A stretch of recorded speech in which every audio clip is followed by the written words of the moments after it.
Reserve bank of India RBI తన తదుపరి ద్వైమాసిక ద్రవ్య విధానాన్ని అక్టోబర్ 1 ప్రకటించనుంది. ఇందులో state bank of India SBI పరిశోధన నివేదిక ప్రకారం రిజర్వ్ బ్యాంక్ రేట్లను 25 బేసిస్ పాయింట్స్ 0.25% తగ్గించవచ్చు. భవిష్యత్తులో రీటైల్ ద్రవ్యోల్బణం నియంత్రణలో ఉంటుంది. ఆర్బీఐ గవర్నర్ సంజయ్ మల్హోత్రా నేతృత్వంలో జరిగే ద్రవ్య విధాన కమిటీ ఎంపీసీ సోమవారం నుండి 3 రోజుల పాటు సమావేశం కానుంది. ఫిబ్రవరి నుంచి ఇప్పటి వరకు ఆర్బీఐ 3 దశల్లో రేట్స్ ను 100 బేసిస్ పాయింట్స్ లకు తగ్గించింది.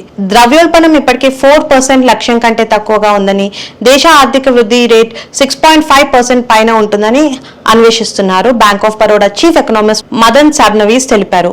అందువల్ల ప్రస్తుతానికి రేట్ తగ్గింపు అవసరం లేదు. ద్రవ్యోల్బణం ఊహించిన దానికంటే తక్కువగా ఉందని, ప్రధాన ద్రవ్యోల్బణం చరిత్రాత్మకంగా కనిష్ట స్థాయిలో ఉందని క్రిసిల్ చీఫ్ ఎకనామిస్ట్ ధర్మకీర్తి జోషి అన్నారు. ఇంకా యుఎస్ ఫెడరల్ రిజర్వ్ ఇప్పట్లో 25 బేసిస్ పాయింట్స్ రేట్ తగ్గింపు మరి అన్ని కోట్లు విధించే అవకాశం ఆర్బీఐకి విధానపరమైన సరళతను అందిస్తాయి.